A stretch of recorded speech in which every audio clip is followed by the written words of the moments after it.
Innal hamdalillah nahmaduhu wa nasta'inuhu wa nastaghfiruh wa na'udzu billahi min syururi anfusina wa min sayyiati a'malina may yahdihillahu fala mudhillalah wa may yudlil fala hadiyalah. Asyhadu an la ilaha illallah wa asyhadu anna Muhammadan abduhu wa rasuluh la nabiyya ba'dah.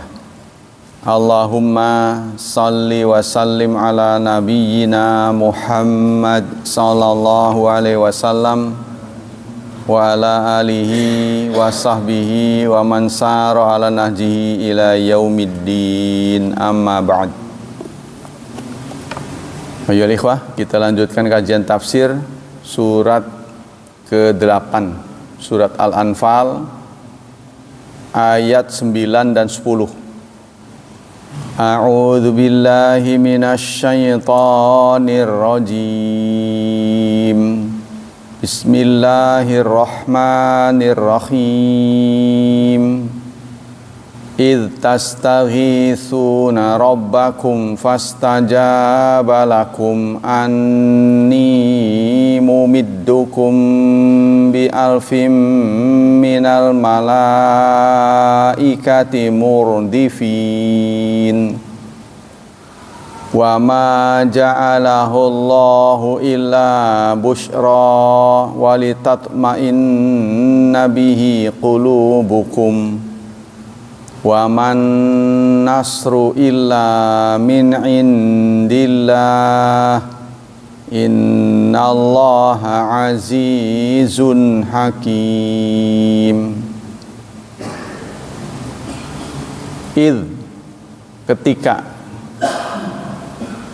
tastaghithun, kalian meminta pertolongan, Rabbakum, kepada Tuhan kalian, fastajaba, maka ia menjawab,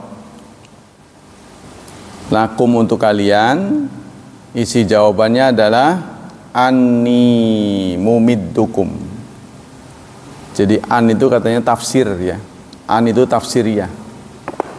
Jadi menjelaskan isi dari ijabah.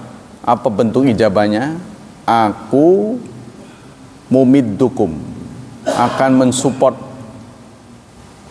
Mana madda yamudu itu memanjangkan, memberi pertolongan, mensupport kalian,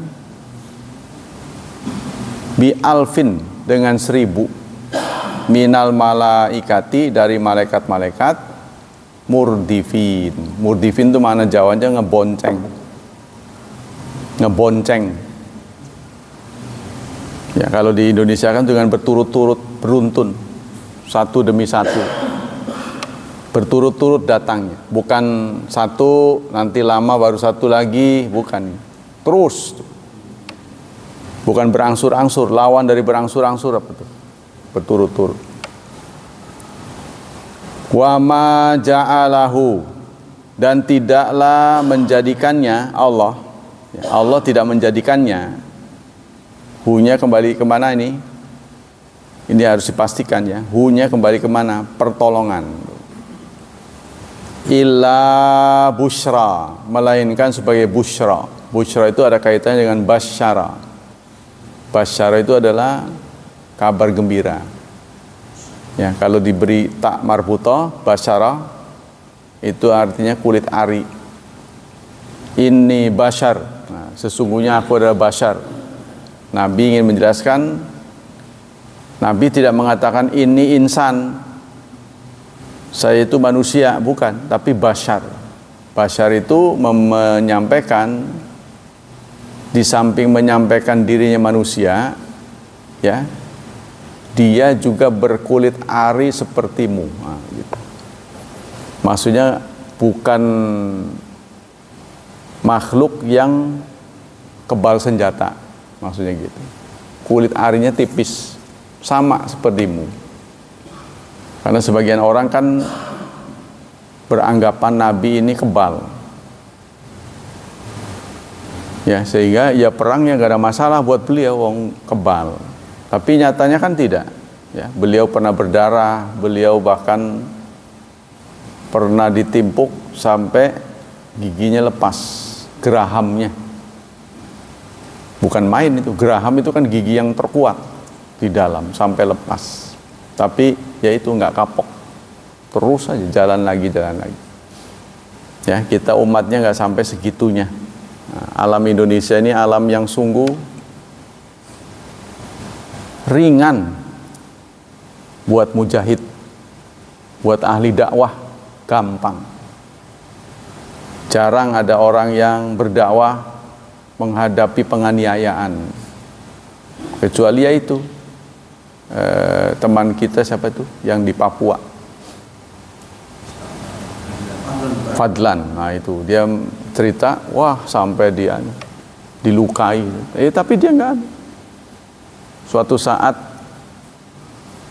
dengan akhlak lah, ada satu suku beserta teman-temannya masuk Islam. Kepala sukunya sakit, segera dia ambil kendaraan, dia bawa, dia obati sampai sembuh, dia pulangin lagi. Kepala suku itu aneh, kok nggak minta bayaran? Semua pertolongan itu diam aja, dia nggak berdakwah, nggak apa. Tadinya sudah berdakwah ke tempat itu, marah kepala suku, menganiaya si Fadlan sampai luka katanya. Sampai sembuh, dia dengar kepala sukunya sakit, dia bawa, dia obati sampai sembuh, semua biaya ditanggung, dipulangin ke rumahnya tanpa ada sepotong patah kata pun yang isinya dakwah. Maka si suku ini berpikir, kok orang begini baik ya, saya harus musuhi. Nah ini di akhlak, kembali kepada akhlak. Itu yang saya maksud, Islam tuh begitu. Jadi kita anehnya semakin beragama semakin tidak berakhlak. Ini kan aneh itu. Justru kalau di marketing, akhlak itu penting, ramah gitulah singkatnya, ramah. Terlepas dia mau beli apa enggak, paling enggak kesan pertama, orang itu baik ya gitu. Nah dia tertarik ke situ lagi. Kadang-kadang bukan niat beli barang, tapi ketemu orang itu. Percaya nggak saudara? Jadi kalau orang itu sudah, penjual itu sudah baik, orang itu datang ke situ bukan mau menikmati anunya, jualannya, ya. Karena saya merasakan betul dulu jualan soalnya. Sebenarnya kalau dipikir-pikir manusia itu abadi. Kita ini sebenarnya abadi, saudara. Jadi kok kita mati, itu hanya beralih alam saja. Jadi manusia itu sebenarnya abadi. Kalau kafir, dia abadi dalam kesengsaraan, nantinya disiksa terus kan. Makanya kan dia berharap, yaqulul kafiru ya laitani kuntu turaba. Dia kepengen tidak abadi, tapi tidak diperkenankan oleh Allah.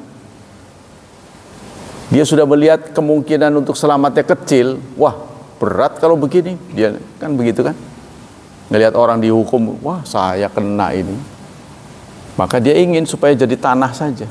Kan selesai itu sampai di situ, berarti nggak hidup lagi. Tapi tidak dikabulkan ya Allah. Yaqulul kafiru ya laitani. Makanya pakai laita. Lah itu katanya tamanni. Menginginkan sesuatu yang tidak mungkin terjadi. Sebaliknya tamanni adalah la'alla. La'alla itu harapan. La'allakum tuflihun. Harapannya adalah semoga kalian menang. La'allakum turhamun. Semoga kalian dirahmati. La'allahum tattaqun. Semoga kalian bertakwa. Itu harapan-harapan semua. Kalau laita, harapan yang tipis. Itu orang kafir tuh.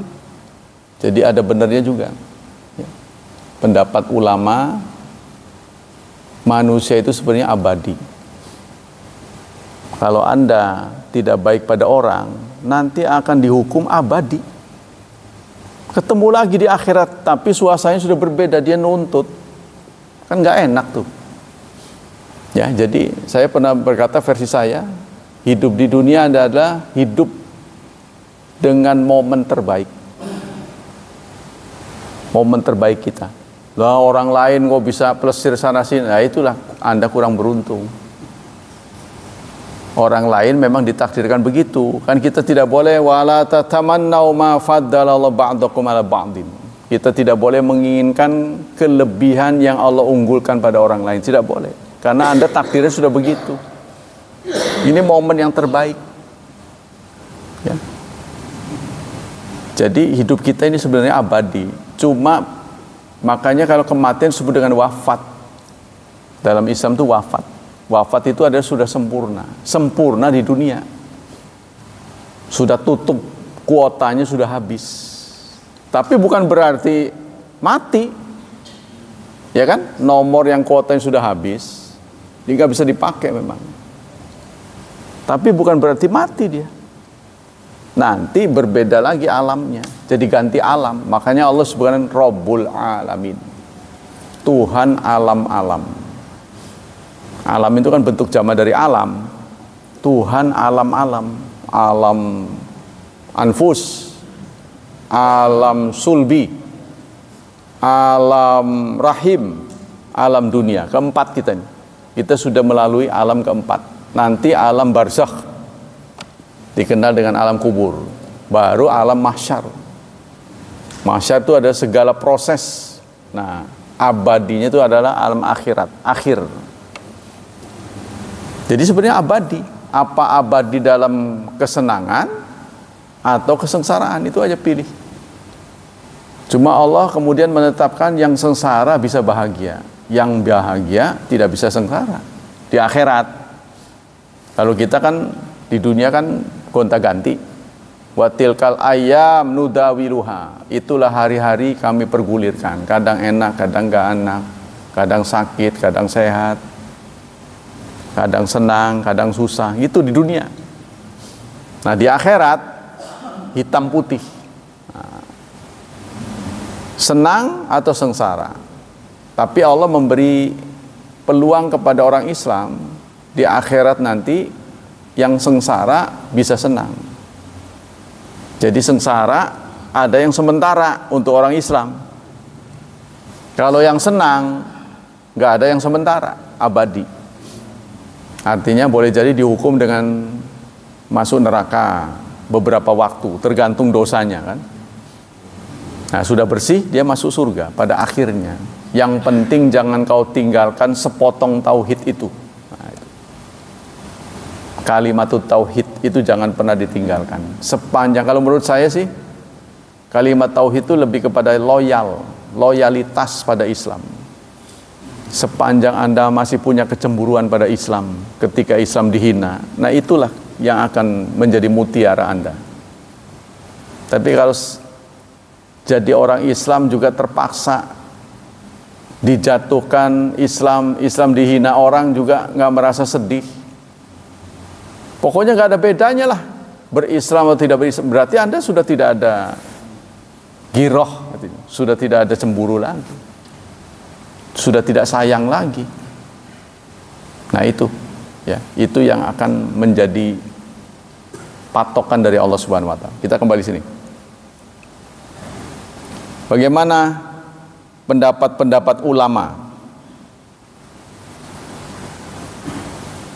Qala Tabari, berkata Tabari, yaqulu ta'ala dzikruhu wa yubtil batil. Dan Allah yang ayat yang lalu kan sudah mengatakan ingin menghancurkan kebatilan dan menegakkan kebenaran. Yubtilal batil, membatilkan batil, menghakkan yang hak. Wa yuhiqal haqqa wa yubtilal batil. Makanya ada doa dari ulama itu. Ya. Allahumma arinil haqq haqqa warzuqna tiba'ah. Warzuqna tiba'ah. Ya Allah, perlihatkan yang hak sebagai hak dan beri kekuatan aku bisa mengikutinya. Wa arinal batila batila, dan perlihatkan yang batil terlihat batil supaya nggak keliru. Yang batil kelihatan batil, yang benar kelihatan benar. Ini yang recok nih ada. Yang batil kelihatan benar, yang benar kelihatan batil di mata kita. Karena kurangnya wawasan. Yang benar ditinggalin, yang batil dideketin. Nah itu kan banyak begitu, ya. Ini karena penglihatannya sudah rabun, penglihatannya sudah tidak normal. Nah, kita kembali sini. Hina tastaghitsuna rabbakum wa id silatu bi yubtil. Id itu ada kaitannya dengan yubtil, jadi yubtil batil. Id di sini adanya mengajak kita untuk mengenang masa lalu. Jadi masa depan kita nggak pernah tahu. Ya, dalam salah satu ayat Allah menyatakan, ya ayyuhalladzina amanu taqullaha wal tanzur nafsum ma qaddamat lighad. Wahai orang-orang beriman, bertakwalah. Ya. Dan wal tanzur nafsun, dan setiap diri hendaklah intizar, menganalisa, mengevaluasi apa yang sudah lalu. Jadi kita bisa mengevaluasi apa yang sudah lalu untuk ke depan. Tapi ke depan itu apa? Pasti A seperti yang kita perkirakan? Belum tentu. Tapi hasil evaluasi bisa menentukan masa depan. Karena Allah membuat keteraturan di dunia ini. Kan sudah dijelaskan Allah membuat teratur. Kalau begini pasti begini, kalau begini pasti begini. Sebab akibat. Maka di sini juga sering Allah menunjukkan kata id. Kenanglah, evaluasilah masa lalu, supaya kamu jangan mengulangi kegagalan. Ya, sebaliknya, mengulangi kesuksesan demi kesuksesan. Itu belajar dari masa lalu.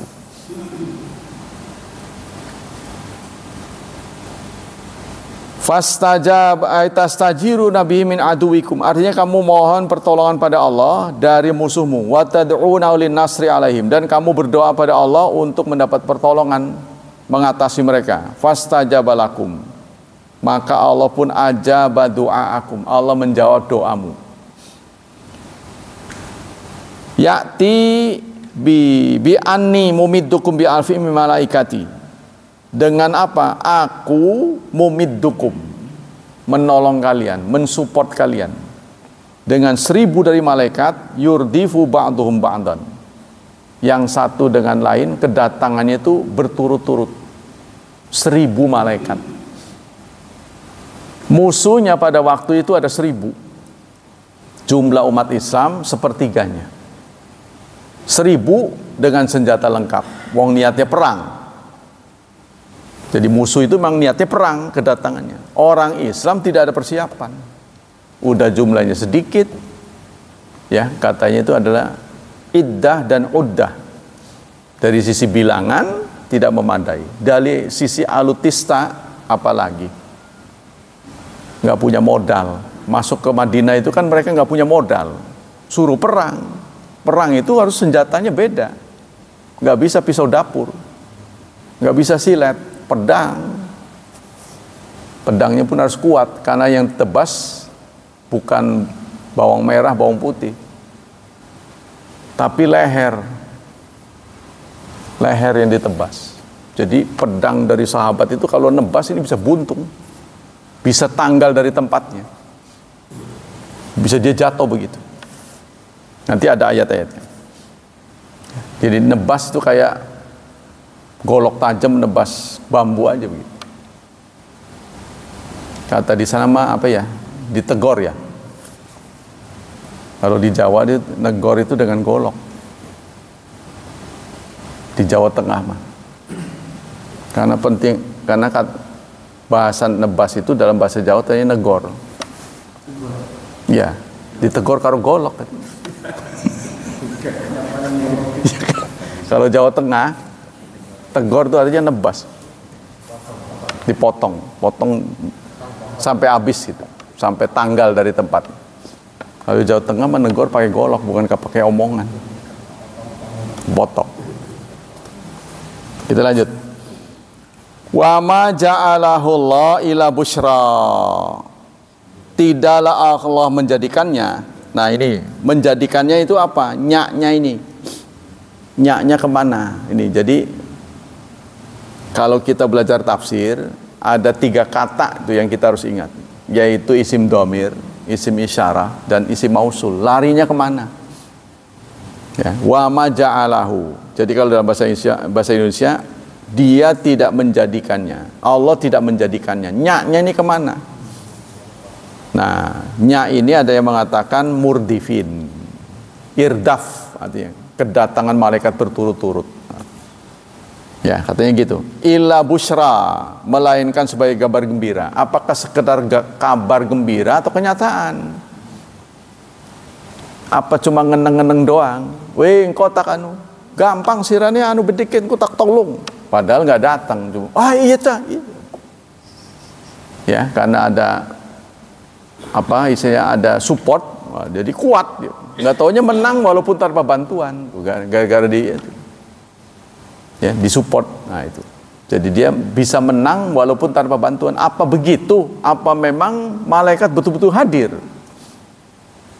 Ya kan? Kenapa angka yang Allah berikan ini 1000? Kenapa 1000? Jumlah musuh 1000. Yang Allah turunkan 1000. Sana orang, sini malaikat. Kalau orang dengan orang banding 1000 lawan 1000. Tanpa kehadiran orang Islam pun nggak usah, karena 1000 kan. 1000 dengan 1000. Sana orang, sini malaikat. Ya itu kalah jauh itu, Bang.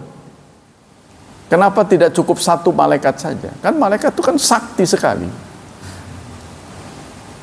Dengan 1000, nah 1000 ini memberikan kabar yang luar biasa. 1000, satu aja cukup. Ya, untuk menggulingkan kaumnya Nabi Lut, malaikat yang turun nggak banyak. Malaikat yang turun nggak banyak. Tuh, kita kembali. Yaqulu ta'ala lam yaj'al ya irdafal malaikata. Jadi hu-nya ini kembali irdaf. Keberuntunan malaikat datang berturut-turutnya itu. Ba'dha ba'dhan, sebagian dengan sebagian, wa tatabu itu berturut-turut, beruntun. Bil masir ilaikum, dengan datang kepada kalian, ayyuhal mu'minun, mumaddidan, artinya itu sebagai bentuk support padamu, illa busyra, melainkan sebagai busyra untukmu, artinya bisyaratan, kabar gembira. Ya. Tubasyirukum binasrillah iyakum ala a'daikum. Artinya Allah memberi kabar gembira dengan datangnya pertolongan ala a'daikum, untuk mengalahkan musuh-musuhmu, walitatma'inna bihi qulubukum, dan supaya tenang bihi, dengan kedatangan malaikat, kabar ini, qulubukum, hatimu. Apakah sekedar penenang? Ya, seperti obat kan ada penenang tuh, bukan menyembuhkan, dia hanya mengurangi rasa sakit saja. Apa itu? Walitaskina qulubukum, artinya untuk sukun hatimu, tenang, bimaji'iha ilaikum. Nah, ini ada ceritanya. Jadi tentang ayat ini umat Islam berbeda pendapat, ahli tafsir. Ada yang mengatakan itu hanya sisi ketenangan jiwa, tapi malaikatnya secara fisik tidak datang. Ada yang begitu menafsirkannya itu. Jadi itu hanya imbauan saja. Nanti tak anu, gampang kamu aja lawan dulu nanti. Nah itu kan jadi benar. Sampai kemudian selesai nggak datang, tapi menang karena itu tadi disupport. Atau memang betul-betul hadir. Nah ini dinyatakan oleh para sahabat. Ya, menurut cerita-ceritanya nih, saksi sejarah. Nah kita kan nggak tahu nih. Menurut saksi sejarah, ketika mereka mau membunuh, mereka tiba-tiba belum tersentuh itu udah ngegelepak-gelepak gitu. Jadi pedangnya ini belum sampai nebas, mereka tuh kelepak-kelepak. Katanya begitu para sahabat. Tapi malaikatnya nggak kelihatan. Maksudnya fisiknya nggak kelihatan. Tapi ada lagi, kata Ibnu Mas'ud, aku melihat ada makhluk-makhluk yang tidak biasa gitu, datang di Badar. Katanya begitu. Nah, itu ada yang melihat, ada yang nggak melihat. Jadi maksudnya tidak ada bantuan, ya, dengan seragam yang berbeda. Wah, ini malaikat ini. Gimana kabarnya? Kan pasti orang Islam kan biasanya salaman. Kabarnya gimana? Alhamdulillah. Lagi keadaan perang. Dalam keadaan perang, orang Islam masih bisa senyum. Rasulullah itu melakukan tindakan yang luar biasa, manuver, menikah. Kata orang itu kan crazy itu, luar biasa. Lagi perang menikah. Ada walimah. Nanti Anda baca sejarah, saya lupa itu siapa perempuan yang dinikahi. Kata orang luar biasa. Sana bukan luar biasa, pakai R, luar biasa. Luar itu. Nggak kepikiran. Masih perang itu kan menakutkan. Sempet-sempetnya nikah. Walimahan. Ini menggentarkan musuh. Ini strategi Rasulullah. Seperti yang pernah siwak tuh kan. Di zaman Umar kan. Siwak. Kan musuh ya. Melihat dari jauh. Giginya pada diasah. Kelihatan dari jauh tuh giginya diasah. Padahal itu curhatan dari Umar. Kenapa ya belakangan kita perang kok kalah? Nggak mungkin karena kita ini mukmin, pasti ditolong Allah. Tapi belakangan kok kalah? Pasti ada sesuatu yang kurang. Pikir punya pikir, ketemu. Rasulullah tuh membiasakan kalau mau berangkat perang siwak dulu. Nah itu waktu siwak itu kelihatan sama musuh yang lagi memantau. Dari jauh kan, nggak kelihatan ini. Kelihatannya ngasar gigi. Pada ngikir katanya, dikikir. Giginya aja dikikir. Hati-hati nanti kalau perang takut digigit. Nah, itu. Jadi bayangkan tidak saudara, kita bawa senjata menghadapi orang gila. Kan orang udah lari pontang-panting kan. Begitulah anggapan orang kafir pada orang Islam. Orang nggak waras. Udah percuma gitu. Bayangkan saudara, ada di antara mereka yang luka sampai kakinya berdarah karena cuaca begitu panas. Itu tidak mengurungkan mereka pulang sampai kakinya diperban, perang sambil kakinya diperban. Bayangin. Ya, itu yang membuat orang sudah nggak bakal menang menghadapi mereka. Jadi ini namanya apa ini? Kopassus. Militansinya itu seperti Kopassus. Kan sudah diterapkan minimal 1 lawan 10 kan? Mereka 1 melawan 10. Nah, begitu. Kopassus juga didesain 1 lawan 10. Sehingga kalau dikeroyok, Kopassus sudah terbiasa, dia bisa gingkang tuh kata orang tuh. Kalau kungfu itu bisa lompat di atas kepala. Di atas kepala. Iya sampai begitu. Tapi yang begitu itu ternyata bukan monopoli Kopassus. Saya dengar Imam Syafi'i itu juga menguasai ilmu bela diri. Jadi Imam Syafi'i bukan sekedar fatwa kayak saya, lembek gitu kan. Tapi menguasai ilmu bela diri. Keterampilan beliau itu digambarkan oleh para ahli. Kuda lagi jalan itu bisa ditamplok ke atasnya. Jadi dia lari, kuda lari, dia bisa naik ke atas gitu. Terbayang nggak tidak? Kalau kita kan berhenti dulu, pegangin gitu kan. Kalau dia bisa sambil jalan itu, gitu, bisa ke atas, lompat. Ya, kalau guru-guru kita kan rata-rata nggak punya. Kalau zaman dulu, itu disebut dengan silat. Istilah silat ini kan asli Indonesia, ya kan? Silat itu berasal dari bahasa Arab silah. Jadi untuk melakukan hubungan antara satu pesantren dengan pesantren lain, mereka itu dengan ajang bela diri, latihan untuk melawan penjajah. Makanya kalau Anda dengar, setiap kiai pasti punya apa itu namanya? Peguron ya, peguron. Dulu tuh begitu, pasti ada silat. Nah, contohnya di Bojonegoro Bandrong. Itu pasti dulunya kiai. Selalu begitu. Jadi antara kiai dengan ahli bela diri itu menyatu. Pasti ada perguruan. Nah, sekarang sudah terpisah. Sebab pemerintah kita curiga, takutnya membangun kekuatan.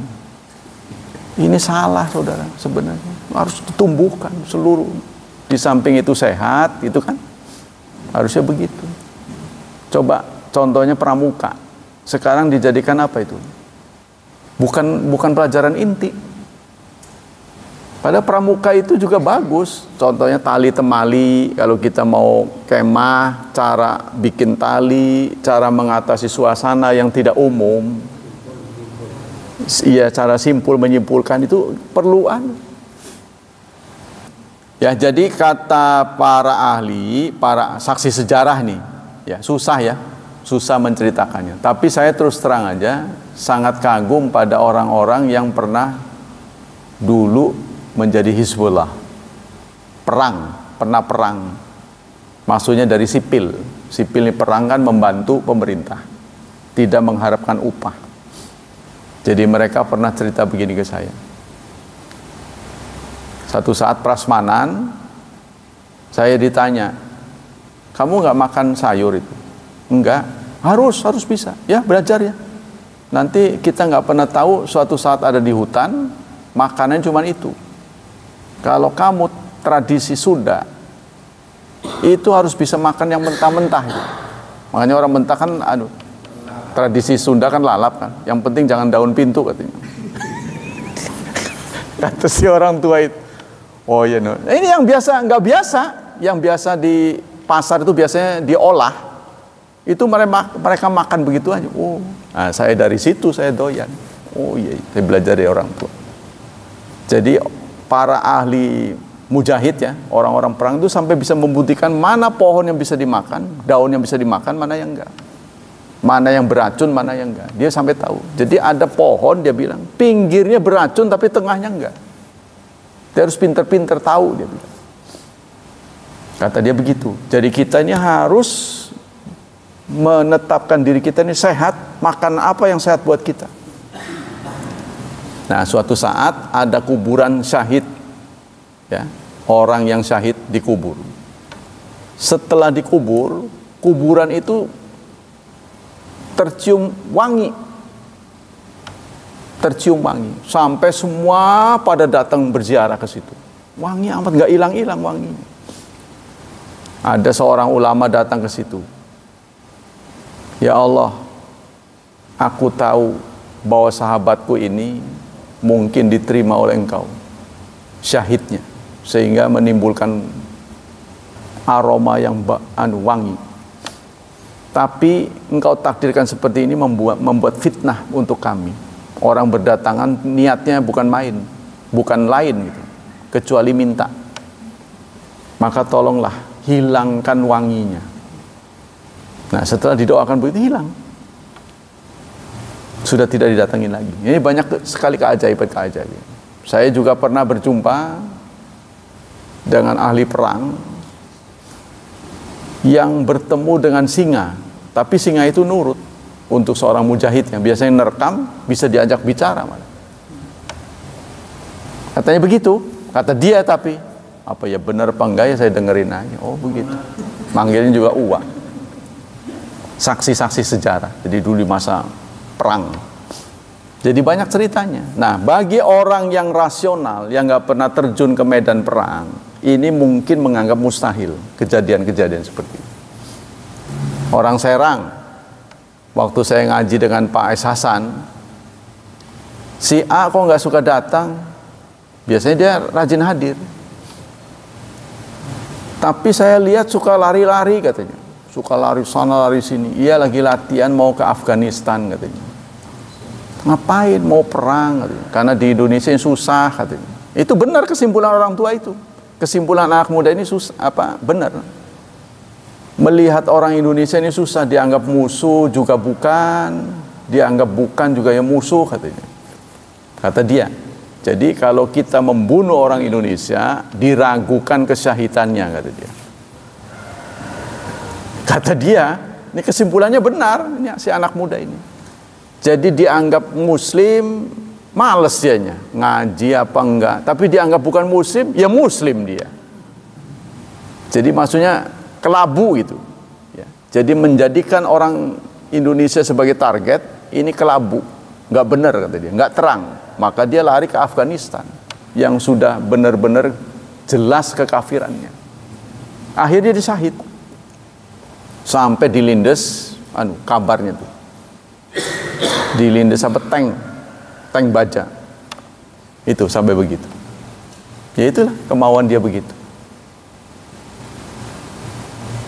Pokoknya banyak macam-macam. Saking ya hidup begini ini apa ya dibenarkan apa enggak begitu kan. Kita tenang-tenang begitu. Ya mudah-mudahan begitu.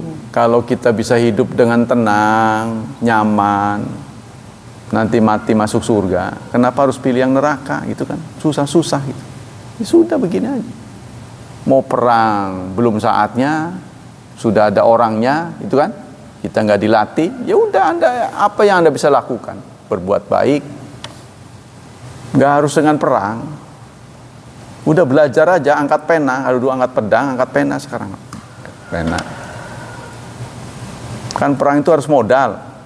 Nah, sekarang belajar nggak modal, ya susah. Kita lanjut sini. Hadis-hadis yang berkaitan dengan Badar.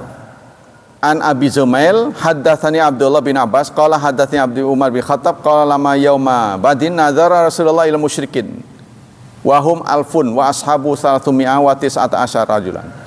Saat perang Badar, sebelum mulai, Rasulullah langsung melihat orang musyrik. Jumlahnya 1000. Temannya cuma terdiri dari 319. Jumlah temannya 319. Demikianlah hadirin, hafizani hafizakumullah, karena saya terpaksa harus berangkat. Semoga Allah melimpahkan pahala yang berlipat buat kita. Semoga Allah tetap berkenan menjaga dan melindungi kita dari wabah dan fitnah, dari syubhat dan syahwat. Dan semoga masa depan anak kita dicerahkan oleh Allah, dimudahkan serta ditakdirkan menjadi hambanya yang saleh dan salihat. Subhanakallah wa bihamdika asyhadu an la ilaha illa anta astaghfiruka wa atubu ilaik. Wassalamualaikum warahmatullahi wabarakatuh.